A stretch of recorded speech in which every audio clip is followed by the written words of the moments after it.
Dr. Sarah Chen had never believed in impossible dreams. At 25, she believed in research papers, statistical significance, and peer-reviewed journals. But when the email notification chimed on her laptop that Tuesday morning in her cramped apartment, it wasn't another rejection that stopped her cold.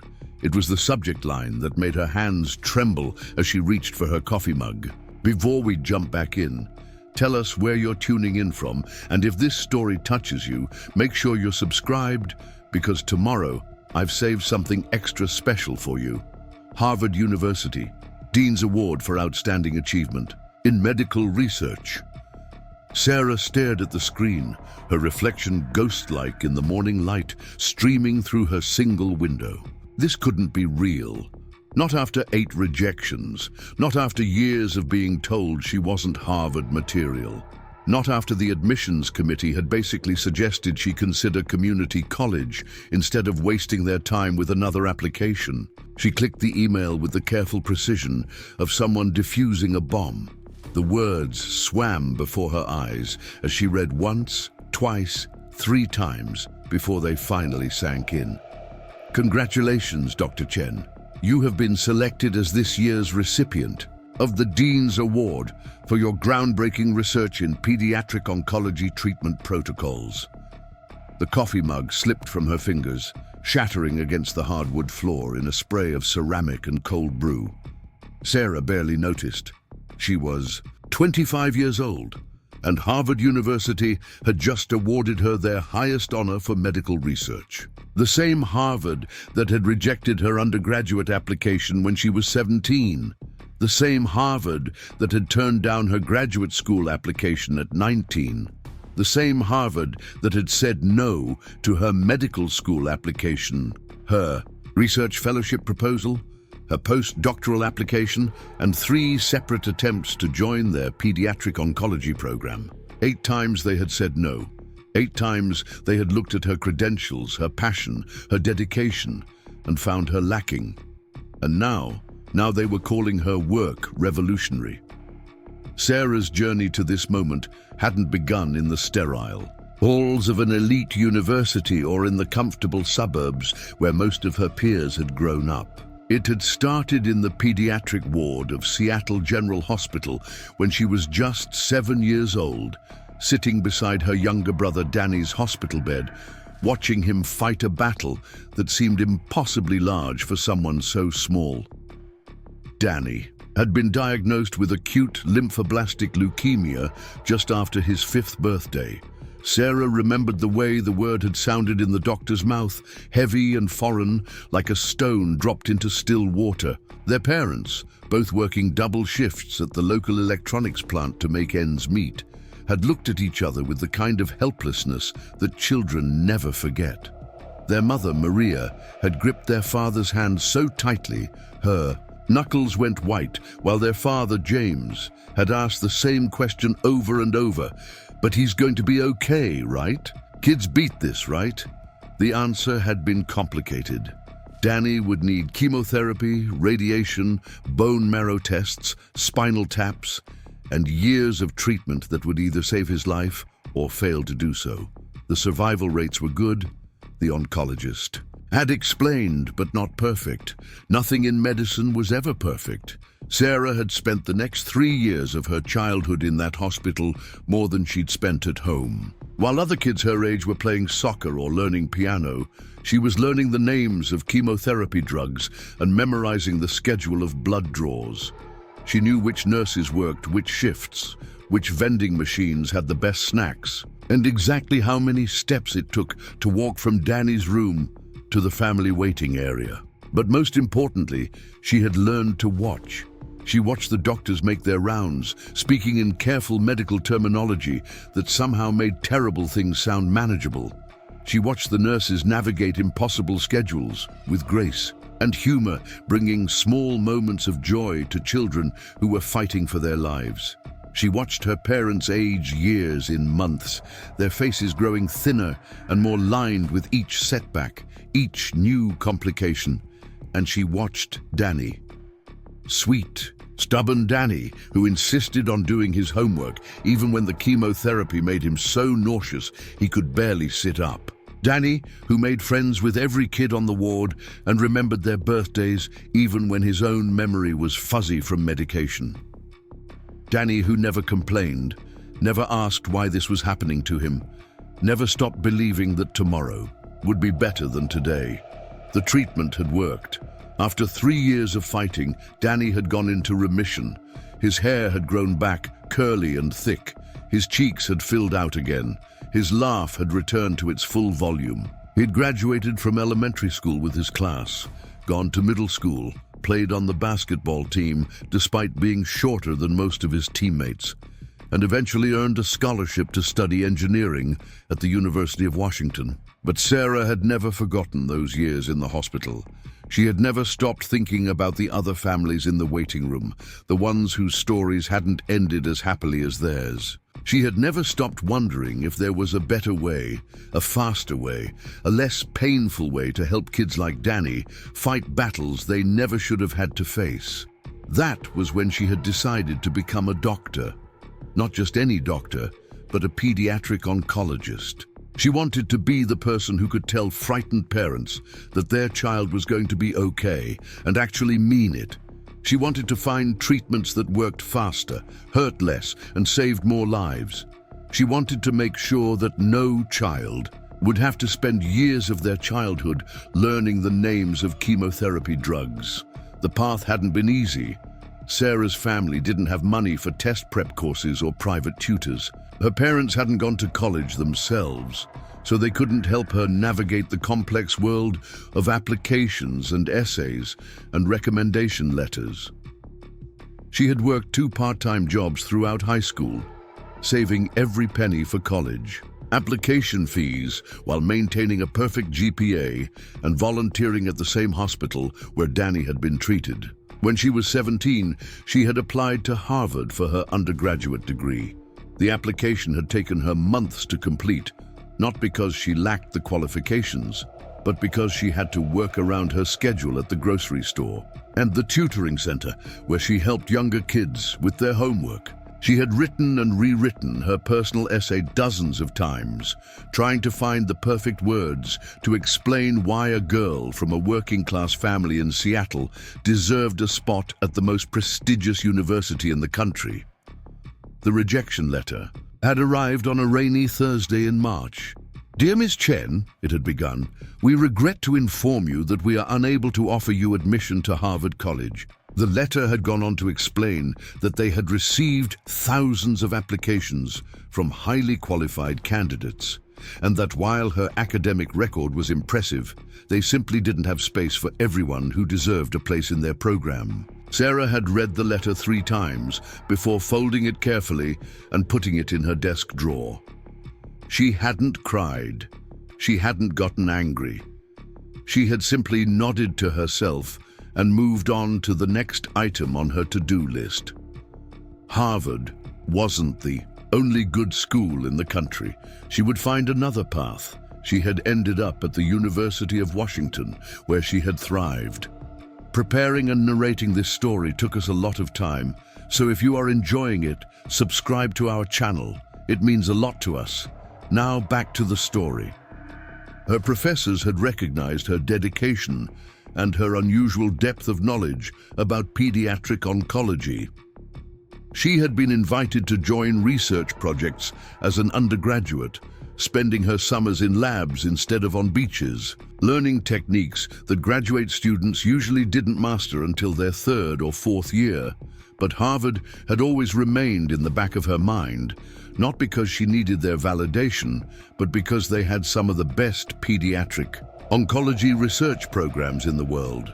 If she wanted to make the biggest possible impact, if she wanted to help the most children, Harvard was where she needed to be. So she had applied again for graduate school. This time, her application had been even stronger. She had research experience, published papers, glowing recommendations from professors who had worked with Nobel Prize winners. She had spent weeks crafting her application, explaining her vision for revolutionizing pediatric cancer treatment, outlining specific research questions that could lead to breakthrough therapies. The second rejection had come in February of her senior year. This one had been slightly more personal, acknowledging her impressive undergraduate work, but explaining that their graduate program was looking for candidates with different research interests. They wished her well in her future endeavors. Sarah had applied to medical school at Harvard the following year, then again for their research fellowship program, then for their postdoctoral positions. Each time, her qualifications had grown stronger. Each time, her research had become more sophisticated. Each time, she had believed that maybe this would be the year they would recognize what she could contribute to their program. Each time, they had said no. By the time she received her 8th rejection, Sarah had stopped taking it personally.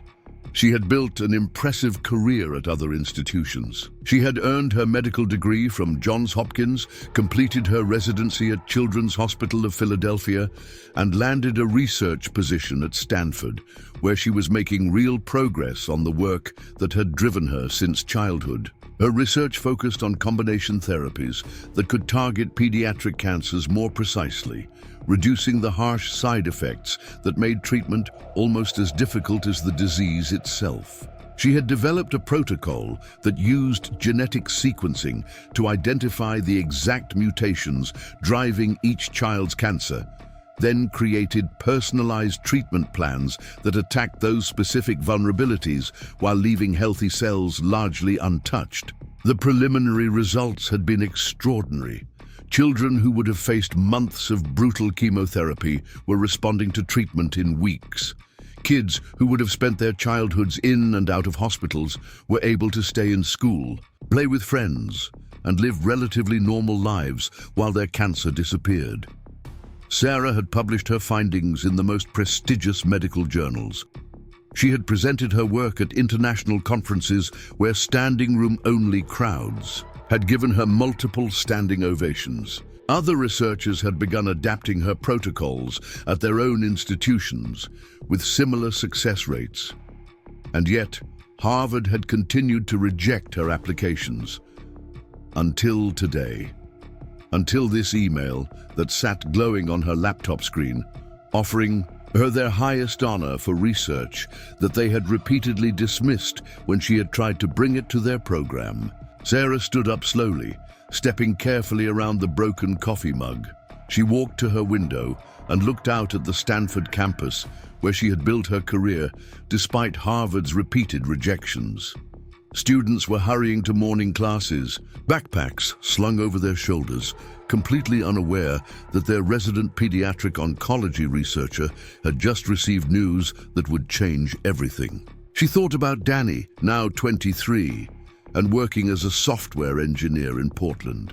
He called her every Sunday to check in, always asking about her research, always proud of his big sister who had dedicated her life to helping other kids. Avoid what he had gone through. He would be so excited when she told him about this award. She thought about her parents, who had never quite understood why she kept applying to Harvard when she clearly had a good job at Stanford. They had been proud of her success, but they had also worried about her obsession with a school that kept rejecting her. "Maybe it's not meant to be, Miha," her mother had said gently after the 7th rejection. "You're already helping so many children. Isn't that what matters?" Her mother had been right, of course. Sarah's work at Stanford had already changed the lives of hundreds of children and their families. She had achieved her goal of making cancer treatment less painful and more effective. She didn't need Harvard's validation to know that her work mattered. But there was something deeply satisfying about receiving recognition from the institution that had dismissed her potential for so many years. It wasn't about pride or revenge. It was about the message it sent to other young researchers who might be facing similar rejections, who might be wondering if their dreams were worth pursuing despite the obstacles. Sarah had learned something important through her 8 rejections from Harvard. Success wasn't about getting accepted to the right program or earning recognition from the most prestigious institutions. Success was about doing work that mattered, helping people who needed help, and refusing to give up on the problems that kept you awake at night. She had also learned that rejection wasn't always about your qualifications or your potential. Sometimes it was about timing or fit or factors completely beyond your control. The version of herself who had applied to Harvard as a 17-year-old had been brilliant and driven, but she hadn't yet done the work that made her worthy of their highest honor. Each rejection had pushed her to work harder, to think more creatively, to build a stronger foundation for the research that would eventually change pediatric oncology. Now at 25, she was receiving an award for work that had grown directly out of those rejections. Every closed door had led her to the open one that actually mattered. Every no had taught her something that made her better at her job. Every disappointment had strengthened her resolve to prove that kids like Danny deserved better treatments, regardless of whether Harvard thought she was the right person to develop them. The phone rang, jolting Sarah out of her thoughts. She glanced at the screen and saw her research partner's name. Dr. Michael Rodriguez had been working with her on the pediatric cancer protocols for 3 years, and he was probably calling to discuss their latest patient results. Sarah? Michael's voice was breathless with excitement. Did you see the news? What news? Sarah asked, though she suspected she knew what he was talking about. Harvard just announced the Dean's Award recipients. You won for our pediatric oncology work. Sarah, this is huge. This is the biggest recognition in medical research. How did you not know about this? Sarah smiled, looking back at her laptop, where the email still glowed on the screen. I just found out, she said. I'm still processing it. This is incredible, Michael continued. I mean, I knew our work was groundbreaking, but this validates everything we've been doing. Every late night in the lab, every failed experiment, every time we thought we were crazy for thinking we could revolutionize cancer treatment for kids. Harvard is literally giving you their highest honor for proving that we were right. The irony wasn't lost on Sarah. She had spent years trying to convince Harvard to let her join their program so she could do groundbreaking research. Instead, she had done the groundbreaking research elsewhere, and now Harvard was giving her an award for work they had repeatedly rejected the opportunity to support. Are you going to accept it? Michael asked. I mean, of course you're going. Do accept it, but are you going to go to the ceremony? Give the acceptance speech? This is your moment, Sarah. This is what you've been working toward your entire career. Sarah considered the question. Part of her wanted to decline the award, to send a message that she didn't need Harvard's validation after they had dismissed her for so many years. But that would be petty, and more importantly, it would be a missed opportunity. The Dean's Award came with a significant research grant and the platform to reach an even larger audience with her work. Accepting it would mean she could help even more children. I'll accept it, she said finally, but not for Harvard. For the kids who are going to benefit from the research we'll be able to do with the grant money.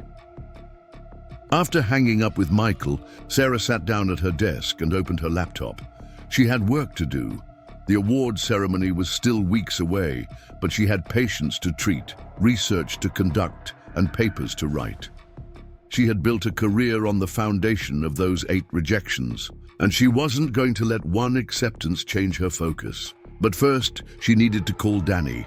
Her little brother, who had survived his childhood battle with cancer and inspired her entire career, deserved to be the first to hear that his big sister was about to receive Harvard's highest honor for helping other kids like him.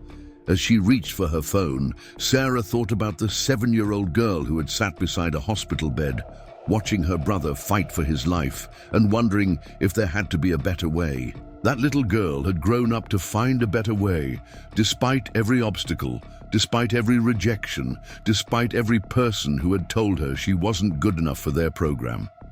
Sometimes the most important dreams were the ones that seemed impossible.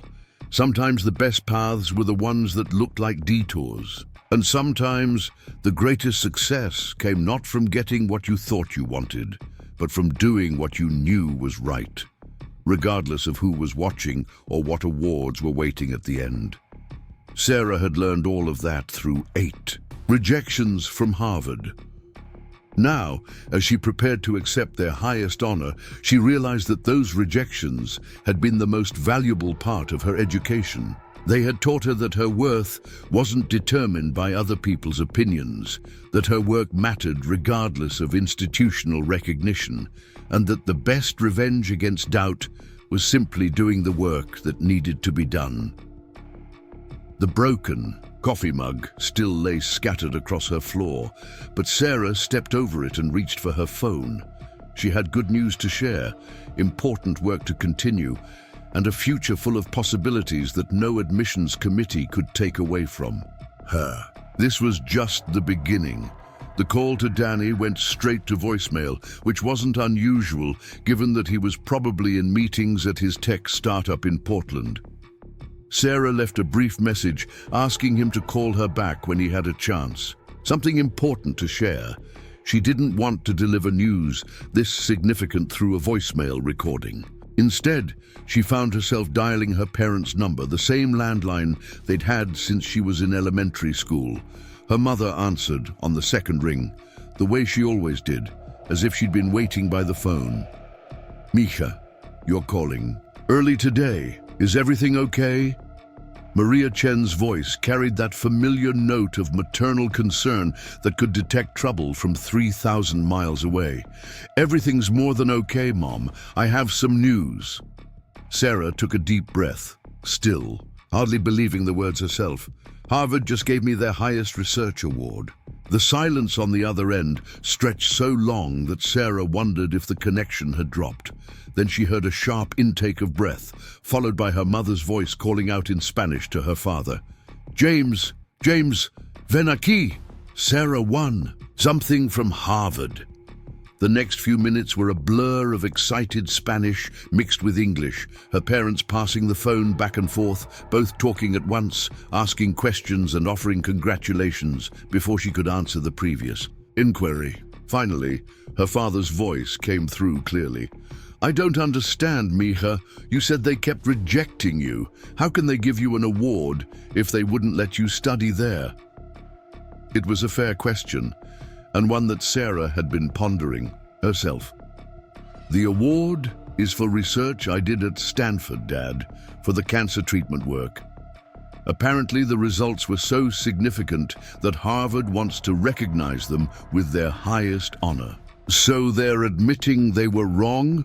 her mother asked, and Sarah could hear the satisfaction in her voice. Maria Chen had never gotten over the way Harvard had repeatedly dismissed her brilliant daughter. "I don't think they see it that way," Sarah replied diplomatically, "but yes, essentially they're recognizing work that I developed because I couldn't get into their program." After another round of congratulations and promises to call Danny and her extended family, Sarah finally hung up. The conversation had crystallized something for her. This award wasn't just about her current success. It was about the journey that had led her here, including all the failures and detours that had seemed devastating at the time. She walked to her bookshelf and pulled out a thick folder she hadn't opened in months. Inside were copies of all her Harvard applications, from that first undergraduate attempt when she was 17 to the most recent postdoctoral fellowship application she'd submitted 2 years ago. Each one represented hours of work, careful crafting of essays, gathering of recommendations, and ultimately crushing disappointment. Looking at them now, Sarah could see the evolution of her thinking, the gradual refinement of her research, interests, and the growing sophistication of her approach to pediatric oncology. That 17-year-old who had applied to Harvard as an undergraduate had been passionate and dedicated, but she hadn't yet developed the specific expertise that would eventually revolutionize cancer treatment for children. The rejection letter from her undergraduate application was still paperclipped to the front of that folder. Sarah reread it now with different eyes. The admissions committee had written that while her academic record was impressive, they were looking for candidates who demonstrated exceptional promise in their chosen field. At the time, she had interpreted this as a polite way of saying she wasn't good enough.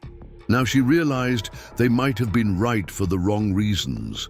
Her chosen field at 17 had been pre-med, but her understanding of what that meant had been relatively shallow. She knew she wanted to help sick children, but she hadn't yet grasped the complexity of medical research, the intricacies of drug development, or the years of painstaking work required to make meaningful advances in treatment. Her essays had been heartfelt but generic, the kind of personal statements that admissions officers probably read hundreds of times each cycle. The Sarah who had applied to Harvard for graduate school at 22 had been more sophisticated, but still limited by her undergraduate experience. She had research experience by then, and her essays demonstrated a clearer understanding of the scientific process. But her proposed research questions had been safe, incremental improvements on existing treatments rather than the revolutionary approach she would eventually develop. Each subsequent application had shown growth, but also revealed how much she still had to learn. The fellowship applications had been more targeted, but they had focused on traditional chemotherapy approaches rather than the personalized genomic treatments that would become her signature work. The postdoctoral applications had been technically sound, but lacked the breakthrough insights that would eventually earn her international recognition. Sarah realized that if Harvard had accepted her at any point in this journey, she might never have developed the unique perspective that made her current work so groundbreaking. At the University of Washington, she had been mentored by Dr. Patricia Williams, a researcher who encouraged unconventional thinking and collaborative approaches across disciplines.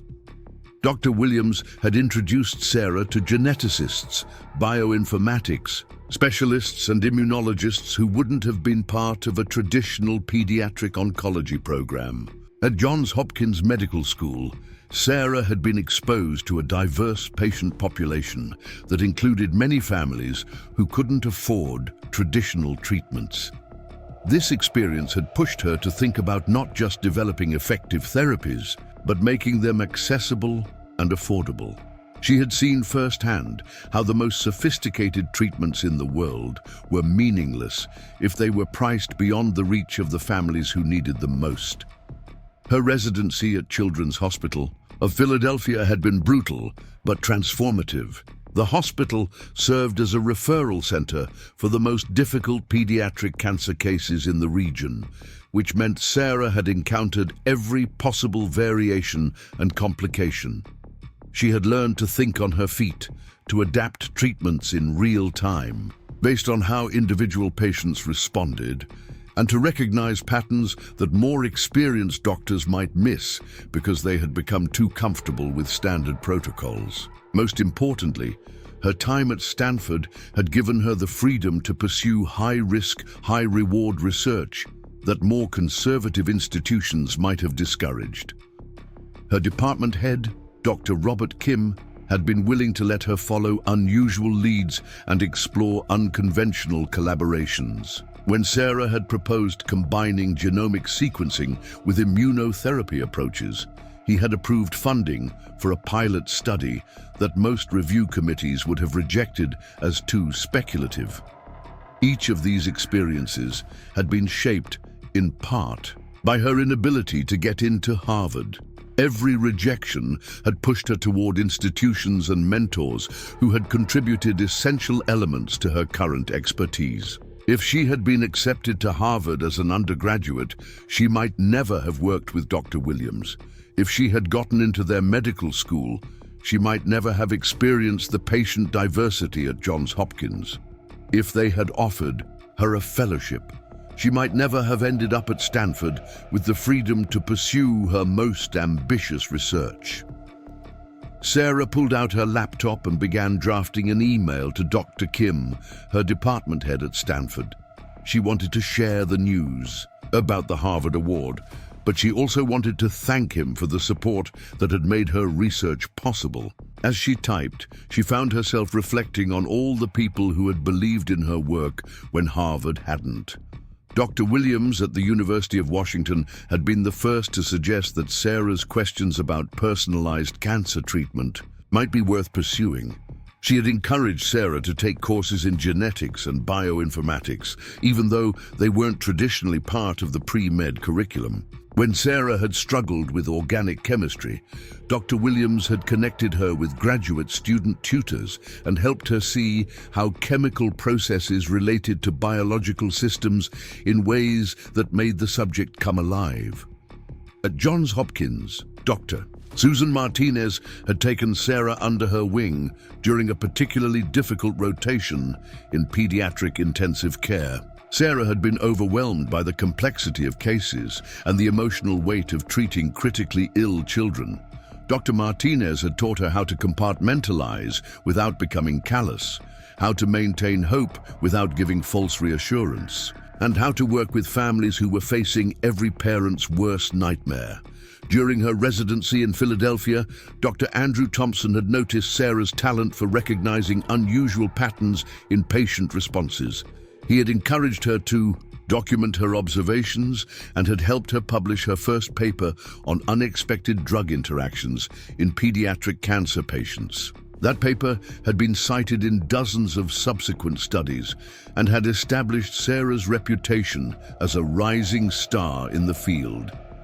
At Stanford, Dr. Kim had provided not just funding and laboratory space, but intellectual freedom. When Sarah had proposed her most ambitious research project, combining genetic sequencing with personalized treatment protocols, he had backed her despite skepticism from other faculty members. He had protected her from administrative pressures and had given her the time and resources needed to pursue long-term, high-risk research that might not show results for years. Each of these mentors had seen something in Sarah that Harvard's admissions committees had missed. They had recognized her potential not because of her test scores or her institutional pedigree, but because of her curiosity, her persistence, and her genuine commitment to improving outcomes for sick children. They had been willing to invest in her development even when she came from state schools rather than Ivy League institutions. Sarah realized that this network of mentors and collaborators had been more valuable than any single institution could have been. Her research had benefited from diverse perspectives and interdisciplinary approaches that might not have been possible within the more traditional structure of a Harvard program. The personalized treatment protocols she had developed drew on insights from geneticists at the University of Washington, immunologists at Johns Hopkins, bioinformatics specialists in Philadelphia, and clinical researchers at Stanford. The breakthrough that had earned her the Harvard Award had actually emerged from a collaboration with Dr. Lisa Chang, a computational biologist at MIT who had developed new algorithms for analyzing genetic data.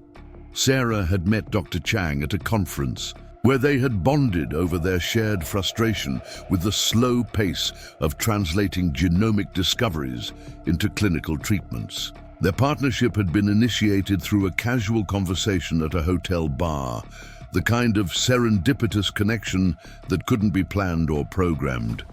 Working with Dr. Chang, Sarah had been able to identify genetic signatures that predicted which children would respond best to specific treatment combinations. This had allowed them to design truly personalized protocols that maximized effectiveness while minimizing side effects. The results had been so dramatic that other hospitals had begun requesting access to their algorithms and treatment guidelines. The irony was that Dr. Chang was a Harvard graduate, but she had left the university after completing her postdoc because she found the institutional culture too rigid and hierarchical. She had warned Sarah that Harvard's medical research programs, while prestigious, could be surprisingly conservative when it came to approving innovative approaches. They want to be first to publish breakthrough results, Dr. Chang had explained. but they don't want to be first to try breakthrough methods. Sarah had seen evidence of this conservatism in some of the feedback she had received on her rejected applications.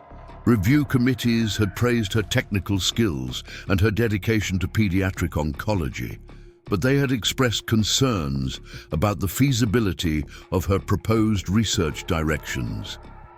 They had suggested that she focus on more established approaches before attempting to develop entirely new treatment paradigms. At the time, this feedback had been discouraging. Sarah had interpreted it as a lack of confidence in her abilities. Now she realized it might have reflected institutional risk aversion, rather than personal judgment. Harvard's reputation depended on maintaining high success rates in their research programs, which created incentives to support projects that were likely to produce publishable results rather than projects that might lead to transformative breakthroughs. The treatment protocols that had earned Sarah the Dean's Award had required years of trial and error, multiple failed experiments, and several dead ends that had consumed months of work. A more risk-averse institution might have pulled funding or suggested alternative directions when the initial results were inconclusive.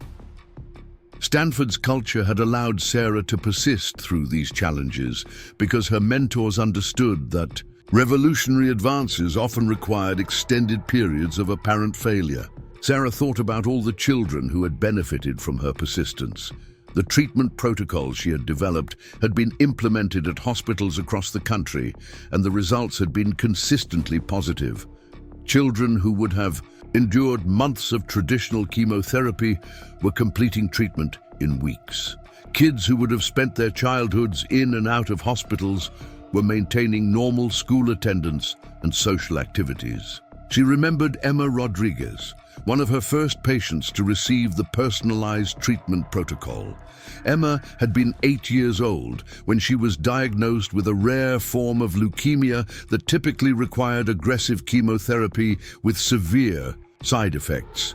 Using Sarah's genomic analysis approach, they had identified specific genetic mutations driving Emma's cancer and had designed a targeted treatment that attacked those vulnerabilities while leaving healthy cells largely untouched. Emma had responded so quickly and completely that her parents had initially been skeptical that the treatment was working. They had been prepared for their daughter to lose her hair, to be nauseous and weak, to miss months of school while fighting for her life. Instead, Emma had continued attending classes, playing soccer, and participating in school plays while her cancer disappeared. 6 months after diagnosis, she had been declared cancer-free with minimal long-term effects from treatment. Emma was now 12 years old and had been in remission for 4 years. She sent Sarah a Christmas card every year with updates on her activities and achievements. Last year's card had included a photo of Emma's soccer team celebrating a championship. Victory, with Emma grinning in the front row, her hair long and healthy, her cheeks pink with exertion and joy. Stories like Emma's had motivated Sarah through every rejection, every failed experiment, and every moment of doubt about her chosen career path. She had known that her work mattered regardless of whether prestigious institutions recognized its value. But she had also known that institutional recognition could amplify her impact by providing resources and platforms to reach more children who needed help. The Harvard Award would provide exactly that amplification. The Dean's Award came with a research grant of $5 million over 5 years, which would allow Sarah to expand her work to additional hospitals and to train other researchers in her methods. The award also included opportunities to present her work at major medical conferences and to collaborate with leading researchers around the world. More importantly, the recognition from Harvard would validate her approach in the eyes of conservative medical institutions that had been slow to adopt her protocols. Some hospitals had been reluctant to implement treatments developed by a relatively young researcher at a West Coast university, especially treatments that represented such a departure from established practice. An award from Harvard would provide the institutional credibility needed to overcome that resistance. Sarah had already been contacted by representatives from Children's Hospital Boston, Memorial Sloan Kettering, and St. Jude Children's Research Hospital, all of whom wanted to discuss implementing her treatment protocols at their institutions. The Harvard Award would almost certainly accelerate those conversations and lead to broader adoption of personalized pediatric cancer treatments.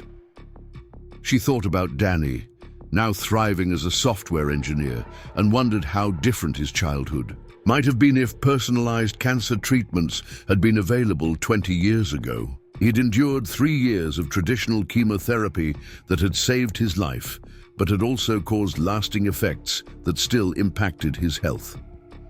He dealt with chronic fatigue, occasional memory issues, and increased susceptibility to infections, all consequences of treatments that had been necessary but brutal.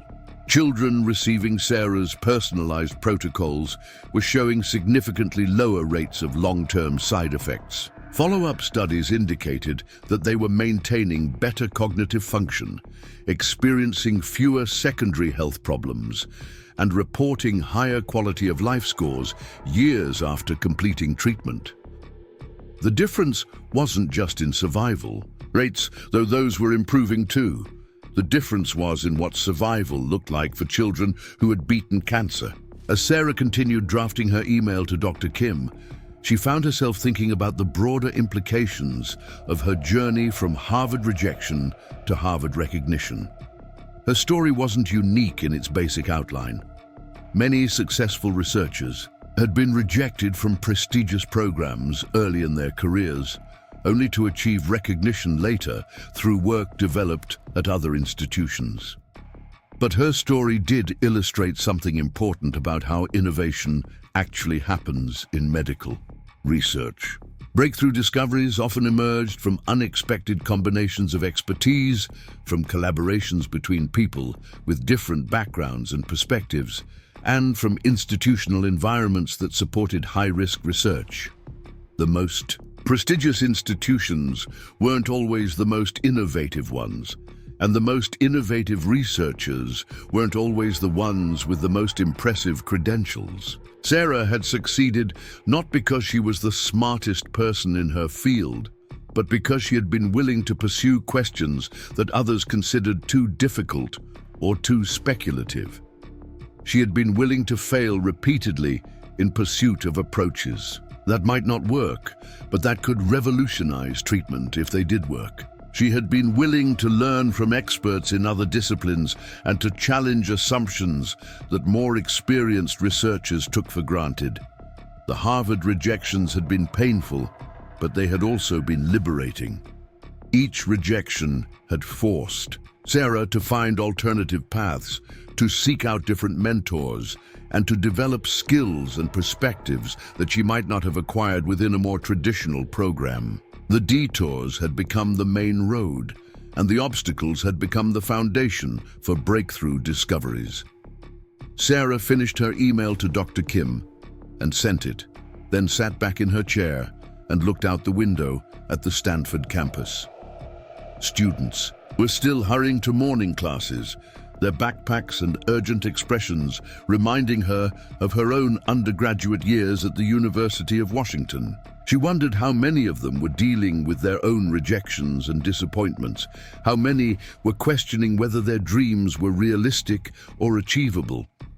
She hoped they would understand what she was only now fully grasping, that success rarely followed the path you expected it to take. The most important achievements often grew out of apparent failures, and the most meaningful recognition often came from institutions that had initially dismissed your potential.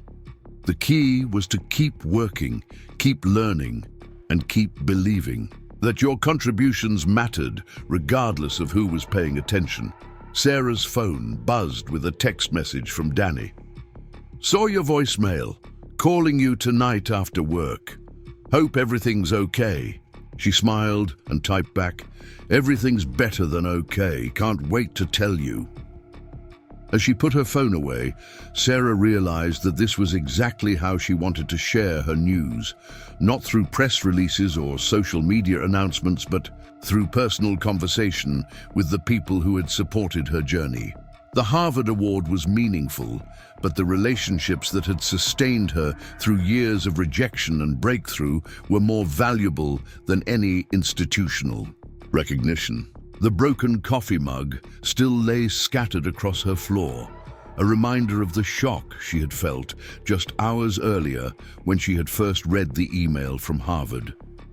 Now, as she finally bent down to clean up the ceramic pieces, Sarah understood that this award represented not an ending, but a beginning. She had spent years trying to gain access to Harvard's resources and prestige. Now, she had both, along with the freedom to use them in service of the work that had always motivated her. Tomorrow, she would start planning how to use the research.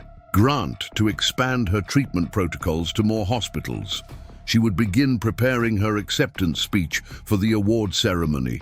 She would continue the work that had earned her this recognition in the first place. But today, she was simply grateful for a journey that had taught her more than any single institution ever could have. The 8 rejections from Harvard had been 8 opportunities to grow, to learn, and to develop the expertise that eventually made her worthy of their highest honor. Sometimes the longest paths led to the most meaningful destinations, and sometimes the best preparation for success was learning how to transform failure into fuel for greater achievements. Sarah swept up the last pieces of the broken coffee mug and threw them away. Then she made a fresh cup of coffee, sat down at her desk, and got back to work. There were patients to treat, research to conduct, and discoveries to make. The Harvard Award was wonderful, but it was also just the beginning of what she hoped to accomplish in her career. The real measure of her success wouldn't be found in any award or recognition, but in the lives of children like Emma Rodriguez and Danny Chen, kids who would grow up healthy and strong because someone had been willing to pursue impossible dreams, despite repeated rejection. That was the only validation that truly mattered, and it was the only motivation Sarah needed to keep pushing the boundaries of what was possible in pediatric cancer treatment. The acceptance speech was proving more difficult to write than any research paper Sarah had ever published. She had been staring at the blank document on her laptop screen for 3 hours, having deleted and restarted the draft at least a dozen times. How do you gracefully accept an award from an institution that had rejected you 8 times without sounding bitter or vindictive? How do you acknowledge their recognition while staying true to the journey that had brought you to this moment? Sarah pushed back from her desk and walked to the window of her Stanford office. The campus was quieter now, late afternoon shadows stretching across manicured lawns where students had been studying earlier. She had been in this office for 2 years, but it still felt temporary somehow, as if she hadn't quite settled into the idea that she belonged here. The irony wasn't lost on her that she now felt more at home in this space than she probably would have in any Harvard office she might have been assigned. Her phone rang, interrupting her thoughts. The caller, AD, showed a number she didn't recognize, but the area code was Boston. Sarah hesitated for a moment before answering. Dr. Chen, this is Dr. Margaret Sullivan from Harvard Medical School. I hope I'm not catching you at a bad time. Sarah straightened in her chair. Dr. Sullivan was a legend in pediatric oncology, one of the researchers whose papers Sarah had studied religiously during her graduate school years. She was also the current chair of the committee that had selected Sarah for the Dean's Award. Dr. Sullivan, what an honor. Thank you for calling. Please call me Margaret. I wanted to reach out personally to congratulate you on the award and to discuss some exciting opportunities that come with it. Dr. Sullivan's voice carried the crisp authority that Sarah had always associated with Harvard faculty. I've been following your work on personalized treatment protocols, and I must say the results are extraordinary. We're seeing similar outcomes in our pilot studies using your methods. Harvard was already implementing her protocols, Sarah felt a familiar mixture of pride and irony. I'm glad to hear they're working for your patients. More than working, we're seeing response rates that exceed anything in the literature, which brings me to why I'm calling. Dr. Sullivan paused, and Sarah could hear papers rustling in the background. The Dean's Award typically includes an invitation to spend a sabbatical year at Harvard as a visiting researcher. We'd like to extend that invitation to you with the possibility of discussing a more permanent arrangement if things work out well. Sarah gripped the phone tighter. After 8 rejections, Harvard was now actively recruiting her. That's very generous. Can I ask what changed? I mean, I've applied to work at Harvard multiple times over the years. There was a long pause before Dr. Sullivan responded. That's a fair question, and I'll give you an honest answer. We made a mistake. Several mistakes, actually. Your early applications were reviewed by committees that were looking for candidates who fit traditional molds, researchers who would build incrementally on existing work. What we failed to recognize was that you were proposing something fundamentally different, something that required thinking outside established paradigms. The admission was more direct than Sarah had expected. And now? Now, we're seeing the results of that outside-the-box thinking in our own pediatric ward. We have children going home healthy who would have spent months in our hospital under traditional protocols. We have families celebrating remissions that came faster and with fewer complications than we thought possible. Your work isn't just innovative, Dr. Chen. It's revolutionary. Sarah walked back to her desk and sat down, still processing the conversation. What would a sabbatical at Harvard involve? Full access to our research facilities, collaboration with our top faculty, and resources to expand your work to a larger patient population. We're also prepared to offer you your own research team and funding for clinical trials that could establish your protocols as the new standard of care. Dr. Sullivan's voice grew more animated as she outlined the possibilities. Imagine what you could accomplish with Harvard's resources behind your research. It was exactly what Sarah had dreamed of during those years of rejections. Access to Harvard's prestigious labs, collaboration with renowned researchers, the institutional support to take her work to the next level. So why did she feel conflicted about the offer? Dr. Sullivan, can I be frank with you? Please. I've built something important at Stanford.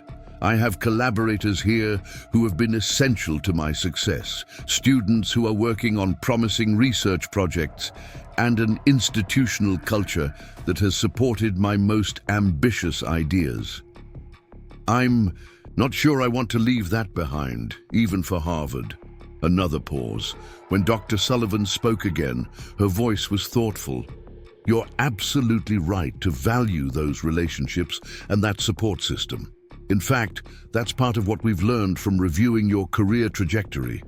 The interdisciplinary collaborations you've developed, the freedom you've had to pursue high-risk research, the mentorship you've received from faculty who are willing to think outside traditional boundaries, all of that has been crucial to your success.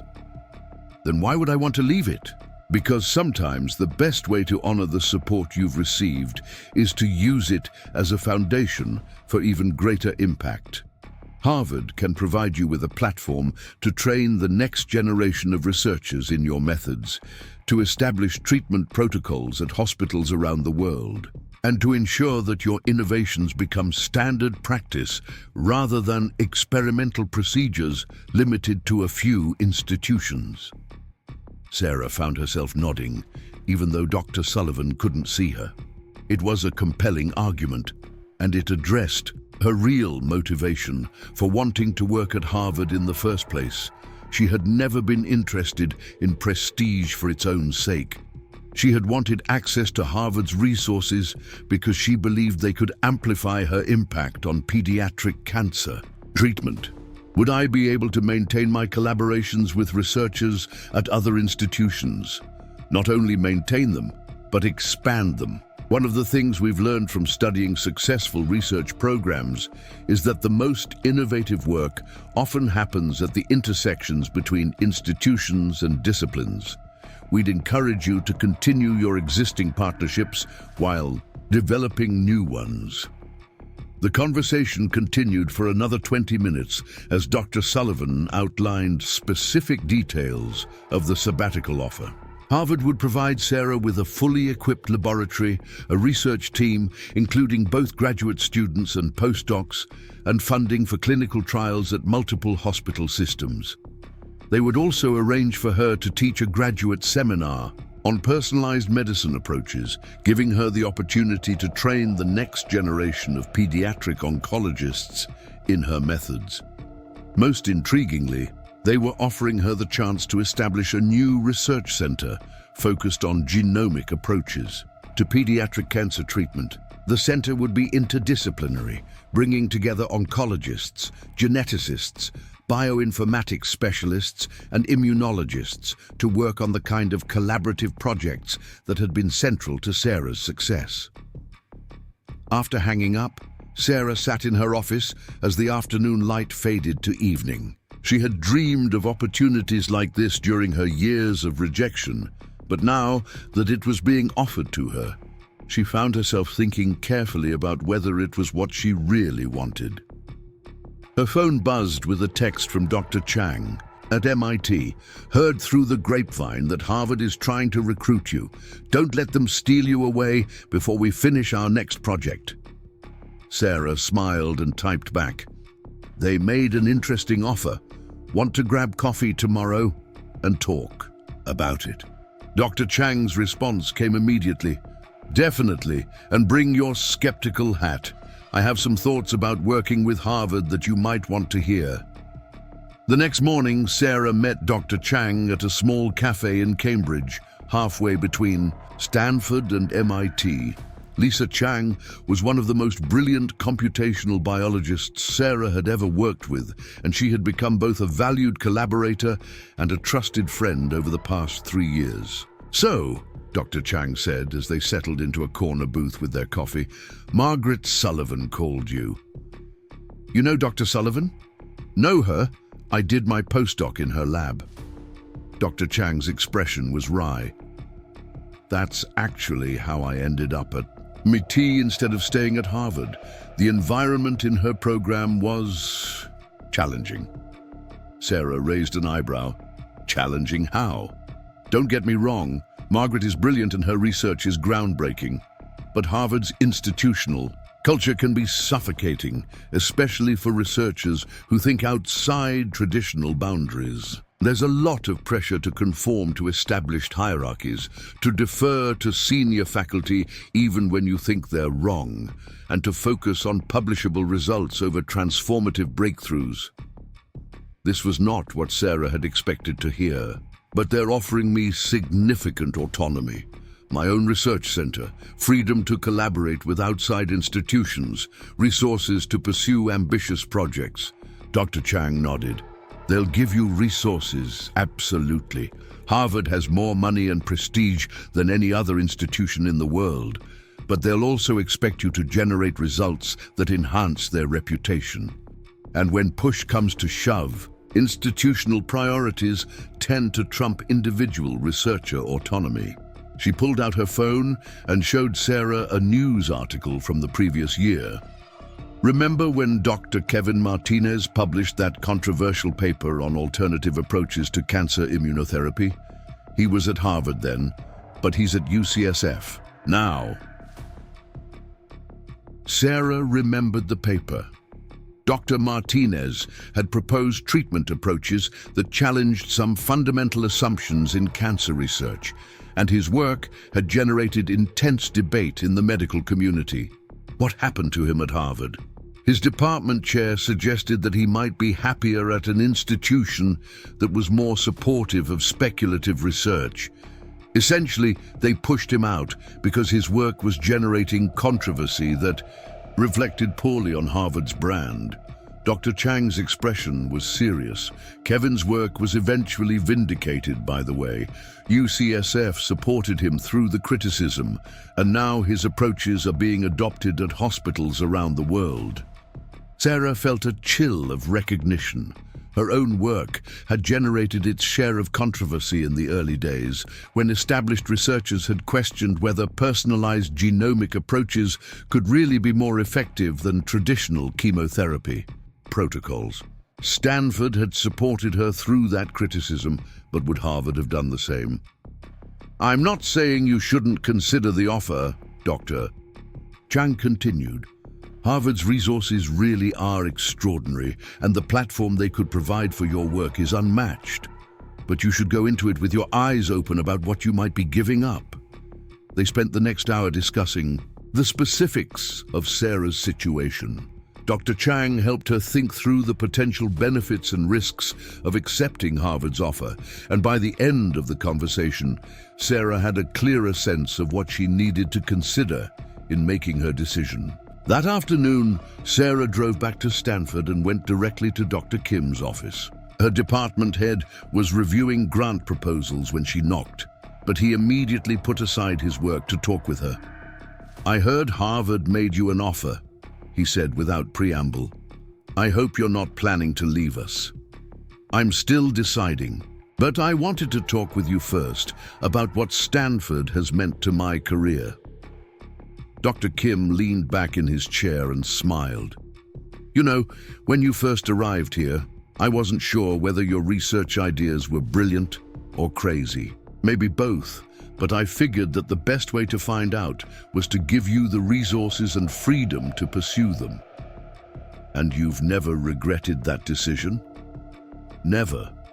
Even when your early experiments failed, even when other faculty members questioned whether we were wasting resources on speculative research, I knew we were backing something important. Not because I could predict your specific discoveries, but because I could see your commitment to finding better ways to help sick children." Sarah nodded. This was exactly the kind of support that had been crucial to her success. "Harvard is offering me more resources than Stanford can provide. More funding, bigger research teams, access to larger patient populations. All true, and if resources were the only consideration, you should absolutely take their offer." Dr. Kim paused, choosing his words carefully. "But resources are only valuable if you have the freedom to use them in pursuit of work that matters to you. The question you need to ask yourself is whether Harvard will give you that freedom, or whether they'll expect you to use their resources in service of their institutional priorities." It was the same concern that Dr. Chang had raised, phrased slightly differently. Sarah was beginning to understand that this decision was about more than comparing job offers. It was about choosing between different philosophies of how medical research should be conducted and what institutions should prioritize. "Can I ask you something, Dr. Kim? If you were in my position, what would you do?" Dr. Kim was quiet for a long moment. "I think you should visit Harvard. Spend time in their labs. Meet with their faculty, get a feel for their institutional culture. Then come back here and spend time in our labs, meet with our faculty, and remember what it feels like to work in an environment that has supported your most ambitious ideas. And then trust your instincts. You've made good decisions throughout your career. Even when they weren't the obvious or prestigious choices, I have confidence that you'll make the right decision about this opportunity as well." That evening, Sarah called her parents to update them on the Harvard offer. Her mother's reaction was immediate and enthusiastic. "Mija, this is wonderful. Harvard is calling you now, begging you to work there. After all those rejections, now they want you." Her father was more measured. "It sounds like a great opportunity, but you seem conflicted about it. What's bothering you?" Sarah explained her concerns about institutional culture and research freedom. Her father listened thoughtfully before responding. You know, when I was younger, I always dreamed of working for the biggest, most prestigious company in my industry. I thought that would validate my career and prove that I had succeeded." He paused. "But the best years of my career were actually at a smaller company where I had more autonomy and where my contributions made a bigger difference. Sometimes the most impressive opportunities aren't the most fulfilling ones." The conversation with her parents helped Sarah clarify her thinking.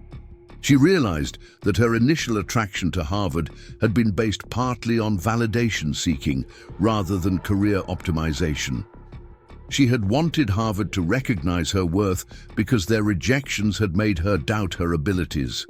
Now that she had proven herself through her research accomplishments, the validation mattered less than the practical considerations of where she could do her best work.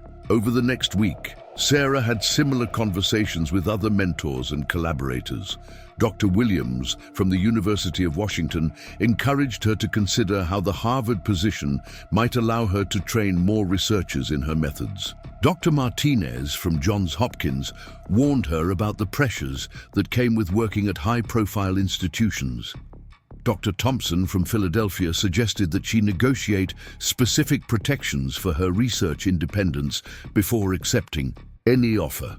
The most insightful conversation came from an unexpected source. Emma Rodriguez, the young patient who had been one of the first to receive Sarah's personalized treatment protocols, was now 12 years old and remarkably articulate about her experience with cancer treatment. Sarah had stayed in touch with Emma's family over the years, and when she called to check on Emma's health, she found herself sharing her career dilemma with Emma's mother, Carmen Rodriguez. "Dr. Chen has a difficult decision to make," Carmen explained to Emma. "She's been offered a very prestigious job, but she's not sure if it's the right choice for her." Emma, who had been listening from the couch where she was doing homework, looked up with surprising seriousness. "Dr. Chen, can I ask you something?" "Of course, Emma." "When you were treating me, did you ever think about how prestigious your job was, or were you just thinking about making me better?" The question was simple but profound. Sarah realized that during the most important moments of her career, the moments when she was actually helping patients, she had never been thinking about institutional prestige or career advancement. She had been thinking about how to solve medical problems and improve outcomes for children who needed help. "I was thinking about making you better," Sarah answered honestly. "Then maybe you should choose the job where you can think about that the most," Emma said, returning to her homework as if she hadn't just provided the clearest career advice Sarah had received. That weekend, Sarah took Dr. Kim's advice and flew to Boston to visit Harvard. The campus was exactly as impressive as she had imagined during her years of applying there. The medical school buildings were stately and imposing, with the kind of architectural gravitas that spoke of centuries of tradition and achievement. The laboratories were state-of-the-art, equipped with technology that Stanford couldn't afford. The library was vast and comprehensive, containing medical texts and research journals that smaller institutions could only access through interlibrary loans. Dr. Sullivan gave Sarah a comprehensive tour, introducing her to faculty members who were leaders in their respective fields. Sarah attended a research seminar where graduate students presented their work to a panel of distinguished professors. She visited patient care areas where some of the most advanced treatments in the world were being administered to children with complex medical conditions. Everything about Harvard was impressive, but Sarah found herself paying attention to subtleties that she might have missed during her earlier, more desperate attempts to join the institution. She noticed how graduate students deferred to faculty members even when they clearly had valuable insights to contribute. She observed how research discussions focused more on publication strategies than on patient outcomes. She saw how collaboration between departments was limited by territorial boundaries that didn't exist at smaller, more flexible institutions. Most tellingly, she had lunch with 3 current Harvard researchers who had been asked to speak with her about their experiences. All 3 praised the resources and prestige that came with Harvard affiliations. But when Sarah asked about research independence and intellectual freedom, their responses were notably cautious. "Harvard gives you the resources to pursue important questions," one researcher explained, "but you need to be strategic about which questions you choose to pursue. Some lines of inquiry are more compatible with institutional priorities than others." Sarah understood the coded language. Harvard would support her research as long as it aligned with their brand and reputation. If her work became controversial or challenged established practices in ways that reflected poorly on the institution, she might find herself in the same position as Dr. Martinez and other researchers who had been encouraged to find more suitable academic homes. The flight back to California gave Sarah time to process her Harvard visit. The opportunity was real and substantial. She would have access to resources that could accelerate her research and expand her impact. She would be working alongside some of the most accomplished researchers in the world. She would have a platform to train the next generation of pediatric oncologists in her methods, but she would also be giving up the intellectual freedom and collaborative flexibility that had been essential to her breakthrough discoveries. She would be working within institutional constraints that might limit her ability to pursue the most innovative and transformative research directions. She would be trading autonomy for prestige, and she wasn't certain that was a bargain she wanted to make. Back at Stanford, Sarah spent several days revisiting the laboratories and offices where she had developed her career-defining research. She met with her current graduate students and postdocs, brilliant young researchers who were pursuing their own innovative projects under her mentorship. She reviewed the ongoing collaborations with Dr. Chang at MIT, with immunologists at UCSF, and with clinical researchers at children's hospitals around the country. Most importantly, she spent time in the pediatric ward, where her treatment protocols were being implemented with remarkable success. She observed the shortened treatment timelines, the reduced side effects, and the improved quality of life for young patients who were benefiting from her research. She talked with families who had been spared the prolonged hospital stays and intensive interventions that had once been standard for pediatric cancer treatment. In these conversations, Sarah rediscovered the motivation that had driven her throughout her career. She hadn't become a researcher to gain recognition from prestigious institutions or to enhance her own reputation. She had become a researcher to help children like Danny, like Emma, like the dozens of young patients whose lives had been improved by her work. The Harvard offer was tempting because it promised to amplify her impact. But Sarah realized that impact could be measured in different ways. She could reach more patients by working at a prestigious institution with vast resources, or she could make deeper discoveries by working at an institution that gave her the freedom to pursue unconventional research directions. She could train more students by teaching at Harvard, or she could mentor more innovative researchers by working in an environment that encouraged creative thinking. As Sarah weighed these considerations, she found herself thinking about the journey that had brought her to this point. Every rejection from Harvard had pushed her toward experiences and relationships that had been crucial to her eventual success. Her undergraduate years at the University of Washington had introduced her to interdisciplinary thinking. Her medical school experience at Johns Hopkins had exposed her to diverse patient populations. Her residency in Philadelphia had taught her to recognize unusual patterns.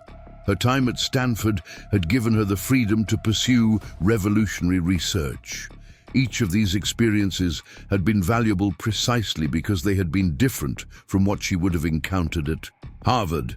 The detours had become the main road, and the obstacles had become the foundation for breakthrough discoveries. Now, just as she was being offered the opportunity to join Harvard, Sarah wondered whether accepting that offer might actually limit her future growth and discovery. The decision crystallized during a conversation with one of her current patients, a 9-year-old boy named Marcus, who was receiving Sarah's personalized treatment protocol for a rare form of brain cancer. Marcus had been diagnosed 6 months earlier, and traditional treatments would have required aggressive chemotherapy and radiation that could have caused significant cognitive impairment. Instead, using Sarah's genomic analysis approach, they had identified specific genetic vulnerabilities in Marcus's cancer and had designed a targeted treatment that attacked those weaknesses while preserving healthy brain tissue. The results had been remarkable. Marcus's tumor was shrinking rapidly, and he had experienced minimal side effects from treatment. During a routine checkup, Marcus asked Sarah a question that stopped her in her tracks. "Dr. Chen, are you going to keep working here? Some of the nurses said you might be leaving." Sarah realized that her decision about Harvard wasn't just about her own career trajectory. It was about continuity of care for current patients, about ongoing research projects that could benefit future patients, and about the responsibility she felt to the institution that had supported her most ambitious work. "I'm not sure yet, Marcus." "Why do you ask?" "Because I want you to be here when I'm all better. I want to show you how tall I've grown and tell you about going back to school, full-time." Marcus smiled with the confidence of a child who had every reason to believe his treatment would be successful. That evening, Sarah made her decision. She would decline Harvard's offer, at least for now. She would continue building her research and program at Stanford, where she had the freedom to pursue the most innovative approaches to pediatric cancer treatment. She would maintain her collaborations with researchers at institutions around the world, including Harvard, but she would do so as an independent investigator rather than as part of their institutional hierarchy. The decision felt right in a way that accepting Harvard's offer never had. Sarah realized that her 8 rejections from Harvard had taught her something crucial about her own values and priorities. She valued intellectual freedom over institutional prestige. She valued collaborative flexibility over hierarchical structure.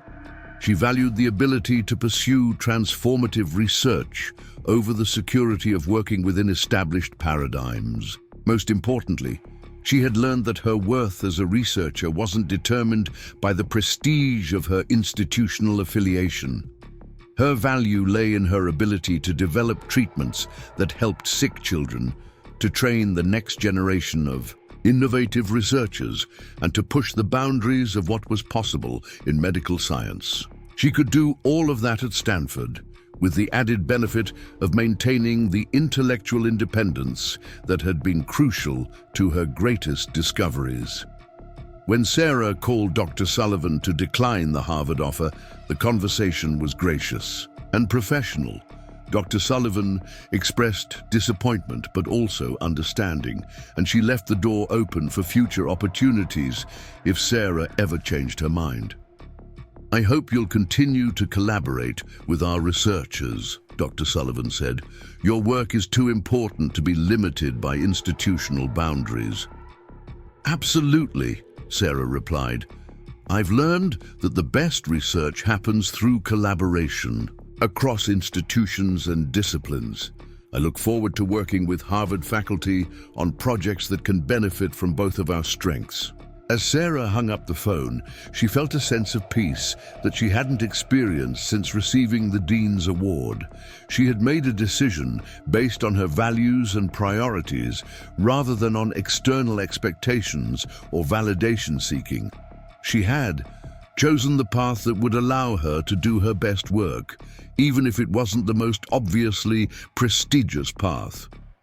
The next morning, Sarah arrived at her Stanford office to find an email from Emma Rodriguez, the 12-year-old who had been won. Of her first patients to receive personalized cancer treatment, Emma had heard through her mother that Dr. Chen had made an important career decision, and she wanted to share her thoughts.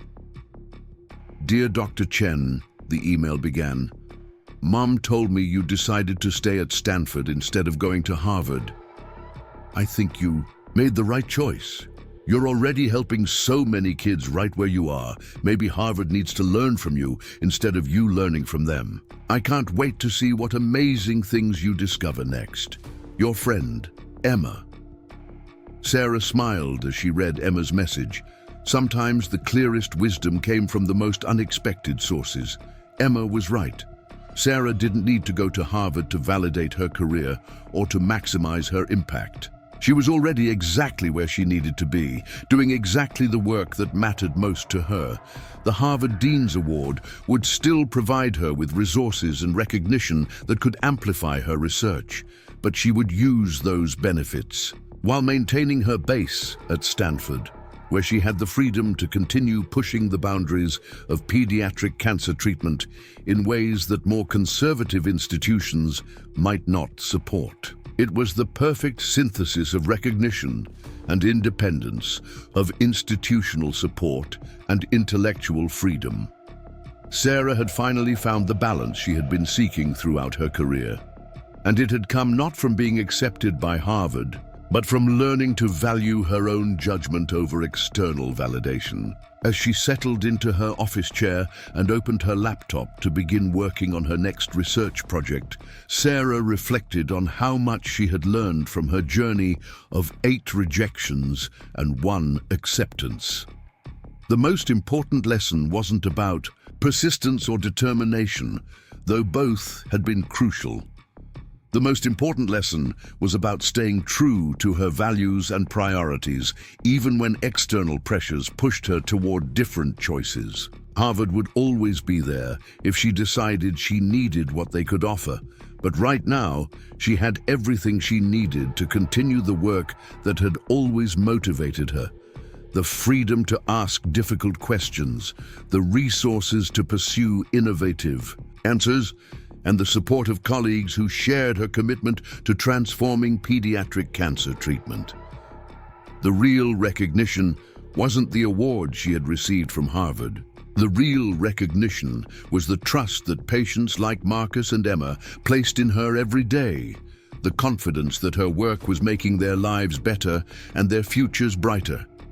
That was the validation that mattered most, and it was available to her regardless of where she chose to pursue her career. Sarah opened a new document on her laptop and began drafting a research proposal for her next project. She had ideas for expanding her personalized treatment protocols to additional types of pediatric cancer, and she was excited to begin the work that could help even more children avoid the prolonged treatments that had once been standard in her field. As she typed, Sarah felt the familiar excitement that came with beginning a new research direction. This was why she had become a scientist, not for awards or recognition, but for moments like this when she could envision discoveries that might transform the lives of children who desperately needed better treatment options. The Harvard offer had been flattering, but this feeling of possibility and purpose was something no institution could provide. It came from within, from her commitment to using her skills in service of work that truly mattered. And that commitment would drive her forward regardless of where her career took her, regardless of which institutions recognized her contributions, and regardless of how many times she might face rejection or acceptance in the future. Sarah had learned the most important lesson of her career, that success wasn't about external validation, but about internal conviction. She knew her work mattered because she could see its impact in the lives of her patients. She knew her methods were revolutionary because she could measure their effectiveness in improved outcomes and reduced suffering. She knew her career was on the right track because she woke up every morning excited about the research she would conduct and the discoveries she might make. That was more valuable than any award Harvard could give her, and it was something that 8 rejections had taught her to appreciate more than one acceptance ever could. The Harvard Medical School auditorium was packed beyond capacity. Sarah stood behind the heavy curtain, listening to the hum of conversation from nearly 800 of the world's most distinguished medical professionals. Her acceptance speech was folded in her jacket pocket, but she knew she wouldn't need it. What she had to say tonight couldn't be scripted. Dr. Sullivan approached from the wings, her expression beaming with institutional pride. "Sarah, are you ready? This is your moment." Sarah nodded, though her stomach churned with nervous energy. Through a gap in the curtain, she could see the front rows filled with Harvard faculty who had rejected her applications over the years. Dean Robert Harrison sat prominently in the center, the same man who had personally signed 3 of her rejection letters. Dr. Patricia Wynne, who had called her research premature and overly ambitious during her fellowship interview, was adjusting, her glasses in the second row. The irony was suffocating. These were the same people who had dismissed her vision, questioned her capabilities, and suggested she pursue more realistic career paths. Now they were applauding her for achievements that had grown directly from their rejections. "Ladies and gentlemen," Dr. Sullivan's voice echoed through the auditorium as she approached the podium. "It is my distinct honor to present this year's Dean's Award for Outstanding Achievement in Medical Research to Dr. Sarah Chen, whose revolutionary work in personalized pediatric oncology has transformed treatment protocols worldwide." The applause was thunderous. Sarah walked onto the stage, the bright lights momentarily blinding her as she approached the podium. She accepted the Crystal Award from Dr. Sullivan, feeling its surprising weight in her hands. The audience rose to their feet, their ovation stretching for what felt like minutes. As the applause died down and the audience settled back into their seats, Sarah looked out at the sea of faces. She saw colleagues who had supported her journey, researchers who had implemented her protocols, and administrators who had repeatedly told her she wasn't Harvard material. "Thank you," Sarah began, her voice steady despite the emotion building in her chest. "This award represents not just recognition of scientific achievement, but validation of a journey that began in ways you might not expect." She paused, scanning the audience until her eyes found Dean Harrison. 18 years ago, I applied to Harvard as an undergraduate. I was 17 years old, passionate about medicine, and certain that this institution was where I needed to be to make a difference in pediatric cancer treatment. You rejected me." A murmur rippled through the audience. This wasn't the typical gracious acceptance speech they had expected. "I applied again for graduate school. Rejected. Medical school. Rejected. Fellowship programs, research positions, postdoctoral opportunities. 8 times in total. This institution told me I wasn't good enough, wasn't ready, wasn't the right fit for Harvard's standards of excellence." The auditorium had grown completely silent. Dr. Sullivan shifted uncomfortably in her seat on the stage. Dean Harrison's expression was unreadable. Those rejections were devastating at the time. "I questioned my abilities, my judgment, my right to pursue the ambitious research that kept me awake at night. But something remarkable happened with each rejection. I was forced to find alternative paths, to seek mentors at institutions that valued curiosity over credentials, to develop collaborations that transcended traditional academic boundaries." Sarah's voice grew stronger as she continued.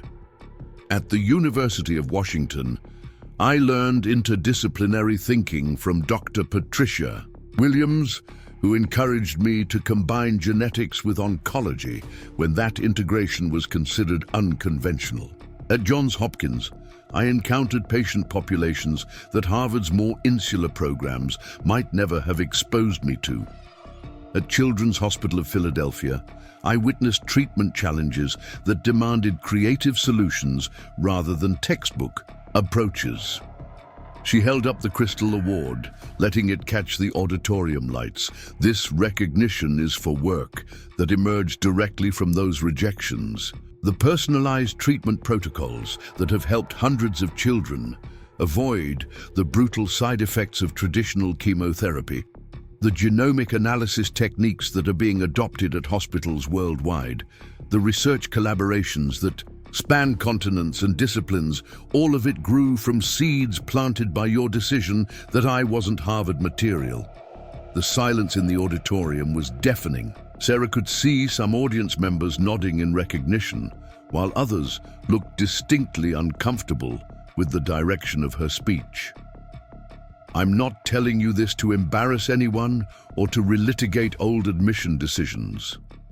I'm telling you this because there's a larger truth that our medical education system needs to confront. We are filtering talent through criteria that may be eliminating exactly the kind of innovative thinking we claim to value. Sarah's eyes found Dr. Wynne in the second row. How many potential breakthroughs have we missed because we prioritized institutional prestige over intellectual curiosity? How many revolutionary treatments have been delayed because we rejected researchers who thought outside established paradigms? How many children have suffered through unnecessarily harsh treatments because we dismissed the very people who might have developed gentler alternatives? She set the award down on the podium and leaned forward slightly. The young woman you rejected 8 times went on to develop treatments that have fundamentally changed pediatric oncology. But she wasn't unique in her potential, only in her persistence. How many other researchers gave up after your rejections? How many never got the chance to prove that their unconventional ideas could save lives?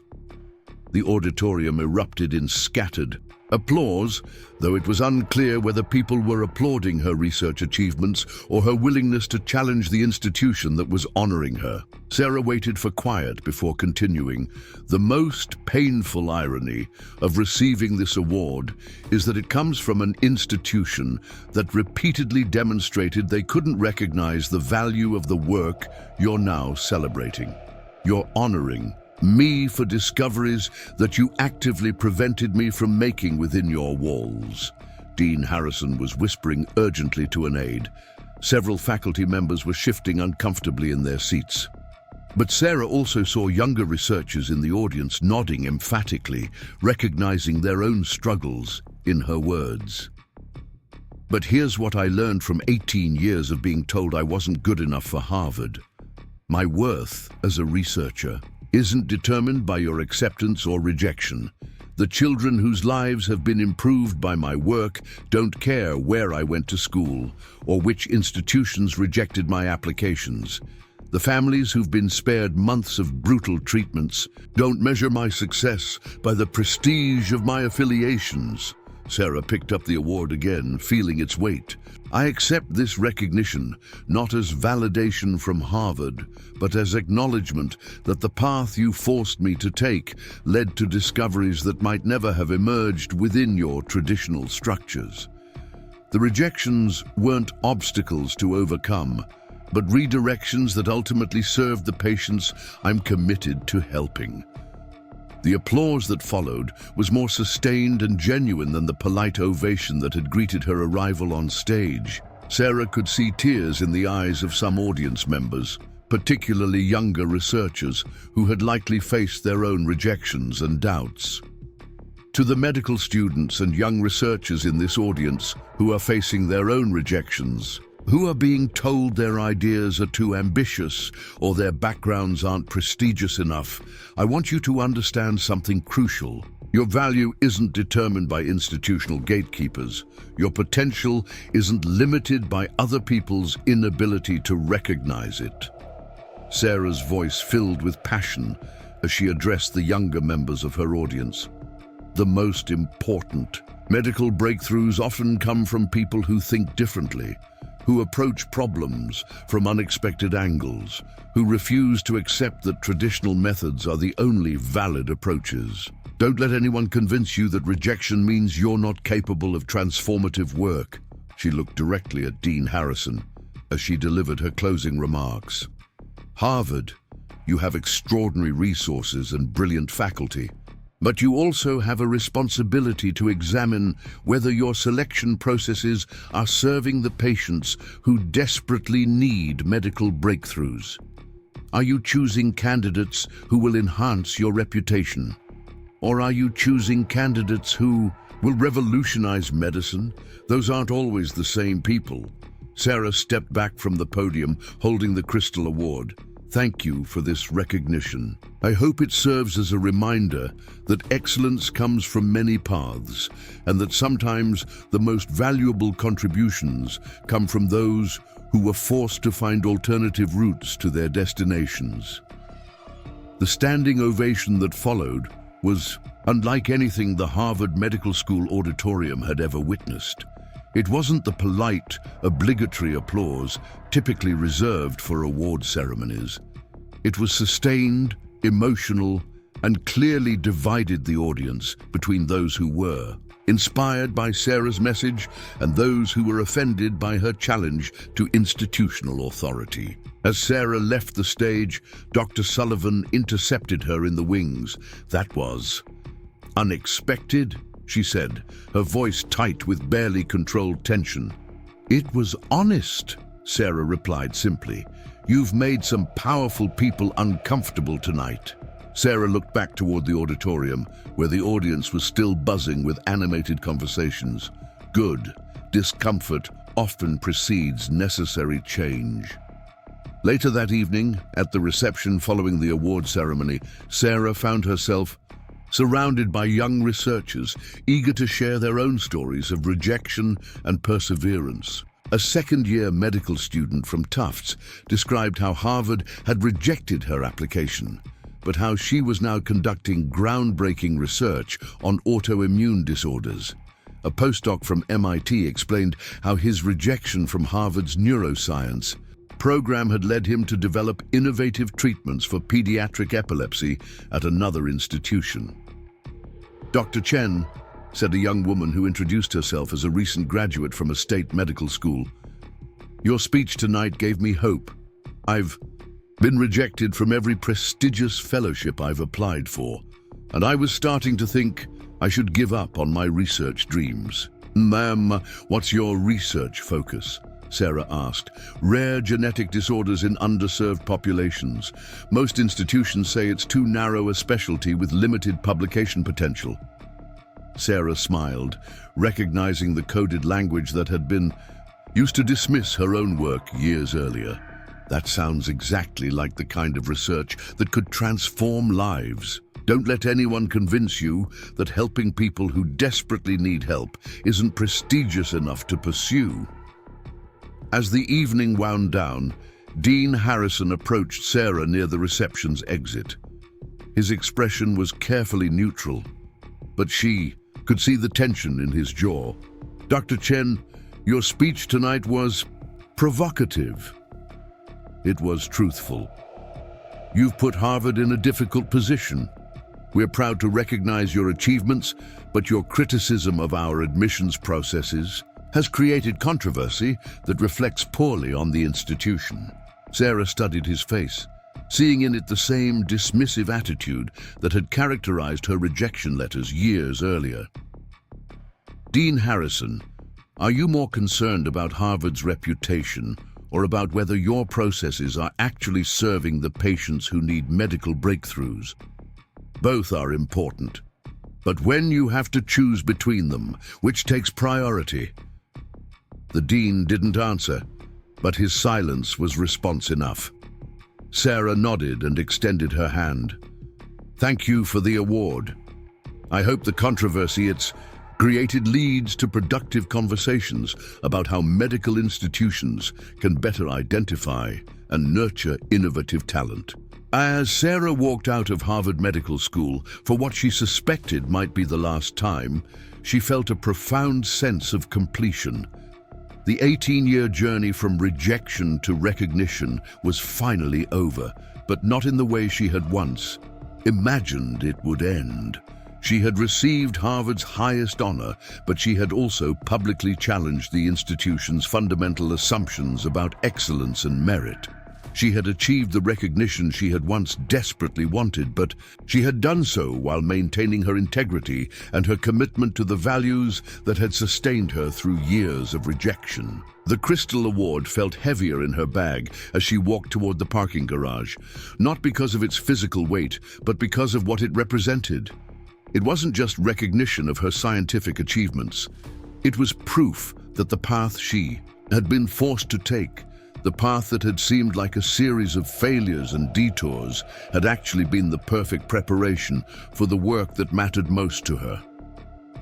Tomorrow, she would return to Stanford, to her laboratory, to her patients, and to the research that had earned her this recognition. She would continue developing treatments that help children avoid the brutal side effects of traditional cancer therapy. She would continue training the next generation of researchers to think beyond established paradigms. She would continue proving that the most valuable contributions to medicine often come from those who are willing to challenge conventional wisdom. The Harvard Dean's Award would enhance her ability to do all of these things, but it wouldn't change her fundamental commitment to putting patients first and institutional politics last. That commitment had sustained her through 8 rejections, and it would sustain her through whatever challenges lay ahead. As Sarah drove away from Cambridge, she realized that her speech tonight had been more than a response to years of rejection. It had been a declaration of independence from the validation seeking that had driven the first part of her career. She no longer needed Harvard's approval to know that her work mattered. She had found that validation in the lives of children who were living healthier, happier lives because of treatments she had developed despite, not because of, institutional support. That was the real victory, and it was one that no rejection letter could take away and no award ceremony could diminish. Sarah had learned to measure her success by her impact on the patients she served, and by that measure, she had already achieved everything that truly mattered. Up next, you've got 2 more standout stories right on your screen. If this one hit the mark, you won't want to pass these up. Just click and check them out.